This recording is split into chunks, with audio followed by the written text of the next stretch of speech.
How's it poppin', guys? If you're doing terrible, then at least I'm doing better than you. After one hell of a ride, I finished Xenoblade X Definitive Edition and all 3 acts of Chapter 13. And I have a lot of strong opinions about the gameplay, but that's not what we're here to talk about today. We're here to discuss the lore and its repercussions throughout not just the Xenoblade series, but Xenosaga and maybe even Xenogears. While I'm unsure if this was their original plan when writing X's story over 10 years ago, this is where we're at now.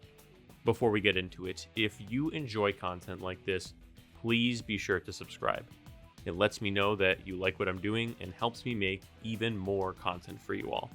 I really appreciate it. And with that, let's get into it. Massive spoiler warning for basically every Xeno game. Let's stick to the facts, because there's a lot of them. Mere days after their victory against the Ganglion at the Lifehold Core, Elma and her friends find themselves face to face with the Ghosts, a faction of even more powerful adversaries. To call them a faction would be a bit of a misnomer, though. Based on their behavior and the little information we've learned about them, they seem to operate under some kind of hive mind or collective natural instinct. Look at how organized and deliberately they move. They're described as the universe's corrective system. In this way, they're a bit like Mobius or the Telethia, but the main comparison to draw here is that they're like the Gnosis from Xenosaga. They can vaporize people by just looking at them, just like how Gnosis turn people to salt when touching them.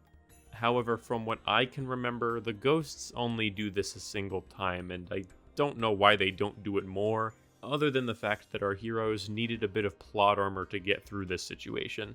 The appearance of the Ghosts coincides with 3 things.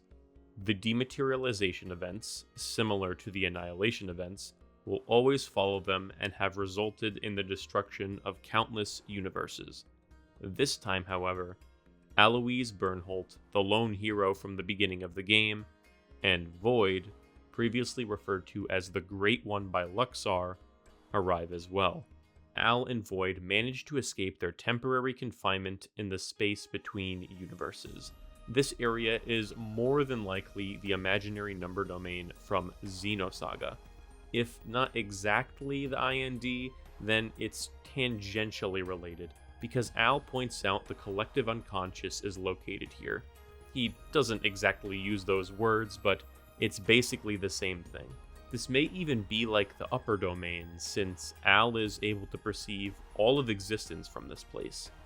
For those unaware, to put it very, very simply, in Xenosaga, the upper domain is where Uru, or God, resides. He watches all of existence in the lower domains, and has existed for all of infinity. The imaginary number domain is an interconnected network of human emotions, consciousness, and souls.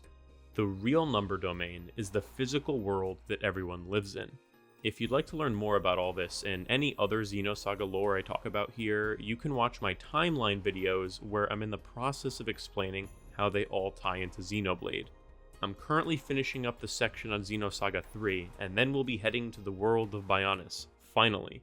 Or maybe to Mira, I haven't fully figured that part out yet. Either way, Al's experience shows us a multitude of things. We see key moments from the 3 numbered Xenoblade games, finally putting to rest the debate whether or not they're canon to X. In fact, they explicitly tell us that Xenoblade X Earth and Xenoblade 1 and 2 Earth are 2 entirely different parallel worlds. Just like Klaus says in Xenoblade 2, there are an infinite number of universes.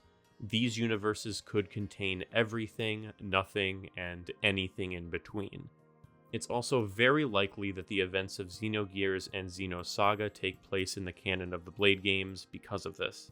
Although the idea that we'll ever see a Gears connection is unlikely, seeing as Square has a stranglehold on this property they have no interest in expanding upon past merchandise. As we've established, Al is in the collective unconscious, and that's why we're able to find Lao here. When their conversation is over, he dissipates into yellow motes of light. Keen-eyed gamers will notice that both here and when he shows up later in the finale, this same effect around him is present during a homecoming. In Xenoblade 3, it's shown time and time again that red motes appear when life is stuck within the flame clock system, blue motes appear when the Offseers properly channel the emotions of someone past, and yellow motes appear when someone exits the system. It's not just homecoming that causes the golden motes, though. Citizens of the city turn gold when they die because they're outside the system. So what we can gather from this is that golden motes signify the soul entering the collective unconscious. It's not just a shoddy connection between Xenosaga, Xenoblade 3, and Xenoblade X, though. This is an integral piece to the 10-year-long puzzle surrounding the Mimeosomes. How is everyone still alive in the MIMS, despite the Lifehold Core's internal damage? Well, it's because there was something about this planet. Mira more than likely exists in a type of special space where the barrier between the real and imaginary number domains is thin. Void points out that it was a 1,000,000,000 to 1 chance, but somehow, someway, the quantum computer that contained all of their minds became entangled with the collective unconscious. So, even when the data was destroyed, they were able to remain in their machine bodies. Let's back up a bit though. Some of the new information in this expansion revolves around deep historical lore and X's continuity.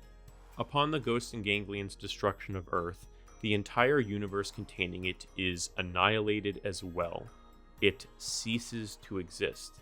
Elma tells us that this exact same thing happened to her planet. She was seemingly the only survivor and was able to leave her universe and travel to the one with X's Earth because she possessed the Ares. The original pieces that made it up were created by Void, originally a Samarian man obsessed with the conduit. You may notice that this conduit is purple, unlike Klaus's, which is a greenish color. Putting aside whatever thematic or in-universe implications that this may have involving Malos, this scene is clearly trying to communicate to us that this is a different conduit. As Galea and Klaus say, it is a meta-universe manifold, a gateway to other worlds. And what does that gateway lead to? Other versions of the conduit from other universes. So, Void uses his conduit to empower the cores of the Ares. This is essentially X's version of the Aegis, or even KOS-MOS if you want to go that far. When he does this, however, the ghosts are not very happy and begin appearing in droves. Again, this is like Xenosaga. The usage of the Zohar in those games triggers the appearance of the Gnosis. The ghosts destroy the original Samarian universe, causing them to flee to another. Then they start creating a bunch of new species in this universe, and we get X's humans from that. For his crimes, Void is cast out from the real number domain and imprisoned inside the new area from X with the really bad gameplay. His soul is eventually able to get out due to some random event not described. It's possible that it's the Klaus experiment, but it really could be anything. Either way, his soul inhabits the Vita constructed by his followers in his absence, and he creates the Ganglion to serve him in his quest to learn the meaning of death. Void is extremely similar to Udu in this regard. They're very different in certain aspects, though. While both want to understand the human condition, Udu is much more passive, being perceived as a child in the Saga games. Coming into contact with him usually results in death, but it's never purposeful. Void, on the other hand, murders and destroys everything he can get his hands on in order to have his questions answered. And in the end, his question is answered. He learns the meaning of death. Along with their victory, our heroes are able to narrowly avoid erasure and make the jump to another universe using the cores of the Ares. As they travel through the space between dimensions, Al is able to see his dead sister, along with some feathers very reminiscent of the High Entia. He comes to the conclusion that this place is heaven, and in a way, he's right. The souls of every single being ever to exist remain here. And the big reveal in our final shot is that Elma and the gang have found yet another planet to make a home on. Is this the future redeemed planet? Is this Lost Jerusalem from Xenosaga? Is this the Xenogears planet? I unfortunately do not have an answer for you. All three of these options are possible, some more than others, and there's also the chance that this is a completely different planet that has nothing to do with any other Monolith game. But since Takahashi and his team seem hell-bent on making sure everything is the slightest bit connected, rest assured that we probably haven't seen the last of Shulkin Rex.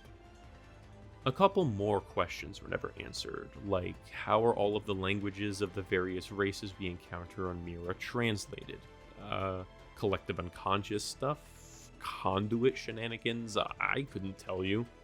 Also, how did the Telethia, Bionis and Mechonis statues, and Nopon arrive on Mira? The previous theory was that the rifts from Future Connected provided the answer here, but seeing how Xenoblade 3 and X played out, it seems like it's more complicated than that. The Nopon especially confound me. This very specific, non-human race has independently formed in 2 universes. I would say 3, but Tatsu is clearly aware of Homs and Frontier Village, so how did they, and everything else, travel to Mira? I'm as clueless as you. Xenoblade 2's challenge mode shows us a Nopon powerful enough to be able to bring together Rex, Shulk, and Elma, but I hesitate to say that those events are even canon. Who knows though? It could be. So what's next for Xenoblade? Well, as long as the conduit and its influence exists, so too will people that want to abuse its power. And now that we've established there's a lot more than one, the lives of our favorite characters will not be getting any easier. It's only a matter of time before we see ghosts appear in other games, and I imagine that moving forward, they're going to be a formidable threat for the characters in the coming games. That's all for today, but before I go, I'll ask you what you thought of the expansion. How does the new story sit with you?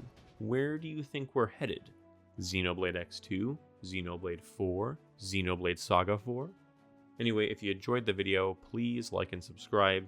I really appreciate it. I want to take a second to thank my legendary Blade members, To Play and Polygloom, and Afloat Sign, my rare Blade. Thank you guys so much. You're awesome. And with that, I will see you all in the next video. Bye.